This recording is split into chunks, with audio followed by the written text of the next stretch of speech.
ஒரு நிமிடம் கண்களை மெதுவாக மூடுங்கள். உலகத்தின் சத்தத்தையும் தினசரி குழப்பத்தையும் வெளியில் விட்டுவிடுங்கள். ஆழமாக மூச்சு இழுத்து மெதுவாக வெளியே விடுங்கள். இப்போது நான் சொல்லப்போகும் இந்த கதை வெறும் கதையல்ல. ஒவ்வொரு காட்சியையும், ஒவ்வொரு உணர்ச்சியையும், ஒவ்வொரு மர்மத்தையும் உங்கள் வாழ்க்கையுடன் மெதுவாக இணைத்து பாருங்கள். உங்கள் கடந்த காலத்தை நினைவூட்டட்டும், உங்கள் நிகழ்காலத்தை தெளிவாக்கட்டும், உங்கள் பயணத்தை வலுப்படுத்தட்டும். இது ஒரு கதை அல்ல, இது ஒரு கண்ணாடி, ஒரு பாதை, ஒரு விழிப்பு. இப்போது கதையினுள் நுழைவோம். பழைய காலத்தில் பனி சூழ்ந்த பாலைமலை குகைகளுக்குள் மக்கள் கண்களால் காண முடியாத ஒரு ரகசியம் மறைந்திருந்தது. அந்த ரகசியத்தின் மையத்தில் ஒரு புனித நபர். இவரை உலகம் போகர் சித்தர் என்ற பெயரில் அறிவது. ஆனால் உண்மையில் யாருமே அவரின் முழு வாழ்க்கையை அறிந்ததில்லை. போகர் வாழ்ந்த காலம் எது?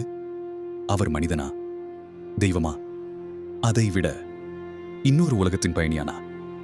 நீங்கள் இதுவரை யோசிச்சதுண்டா? ஒரு மழை மூட்டிய காலை, பாலைமலை குகைகளின் உள்ளே ஒரு ஒளி பிளந்தது. அந்த ஒளியின் நடுவில் ஒரு இளைஞன் அமர்ந்திருந்தான். கருப்பு முடியில் சில வெண்மை இழைகள், கண்களில் ஒரு ஆழம். அந்த இளைஞனே போகர். அவர் அந்த நாளில் முதல் முறையாக ஒரு ரகசிய யாத்திரை ஆரம்பித்தார். உலகத்தை மாற்றும் அற்புதம் ஒன்றை உருவாக்க வேண்டும் என்ற முடிவுடன். கேட்கிறவர்களே, உங்கள் வாழ்க்கையிலும் இப்படி ஒரு நாள் இருந்ததா? முடிவுகள் அனைத்தையும் மாற்றும் ஒரு தருணம். நினைத்து பாருங்கள். போகர் தனது ஆசானிடம் இருந்து ஒரு தீர்க்க தரிசனத்தை பெற்றிருந்தார்.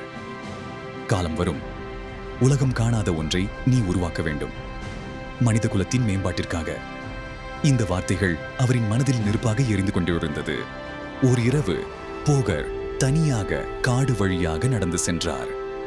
இரவு திசையறியாமல் கத்தும் காற்று, மரங்களில் ஒரு விசித்திர அதிர்வு. திடீரென அவரது முன் ஒரு ஒளி உருவானது. அந்த ஒளியில் இருந்து ஒரு உருவம் வெளிப்பட்டது. மனித உருவில் இருந்தாலும் சாதாரண மனிதனல்ல. போகர் கேட்டார், நீங்கள் யார்? அந்த உருவம் மெதுவாக பதிலளித்தது, நான் உன்னுடைய எதிர்காலம். அந்த சமயம் ஒரு குளிர் அவரின் முதுகில் ஓடிவிட்டது. கேட்கிறவர்கள், உங்கள் எதிர்காலம் ஒரு நாள் உங்களிடம் நேரடியாக பேசினால் நீங்கள் எப்படி எதிர்கொள்வீர்கள்? அதை கற்பனை செய்து பாருங்கள். அந்த மர்ம உருவம் போகருக்கு கூறியது, உலகத்தின் எல்லைகளை கடக்கும் அறிவு உன்னுள் பிறவப்போவது இல்லை, அது நீ உருவாக்கப் போகிறாய். அதன் பிறகு ஒளி மறைந்தது.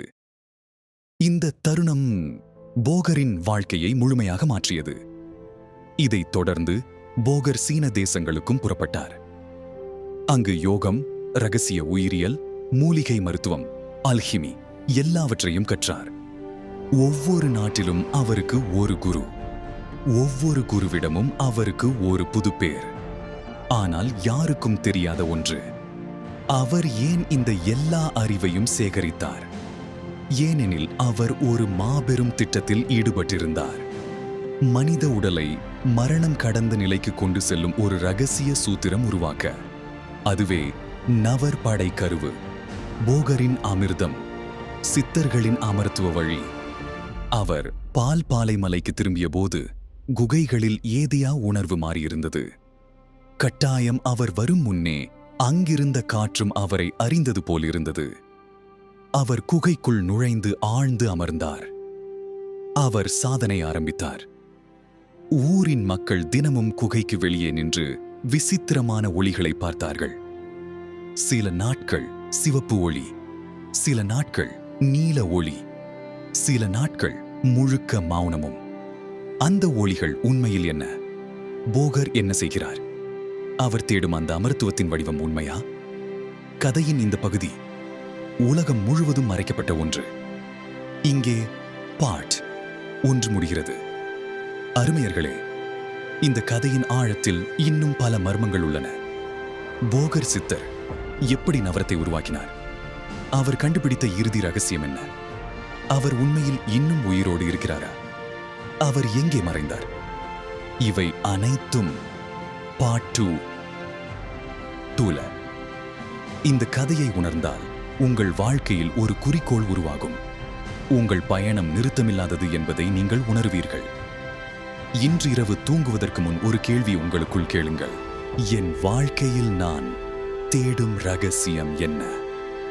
கதை பிடித்திருந்தால் லைக் செய்யவும், பாகம் 2 வர சேனல் சப்ஸ்கிரைப் செய்யவும். வரும் பகுதியில் ஃபாகர் சித்தரின் மிக ரகசியமான பயணம் வெளிப்படும். நன்றி.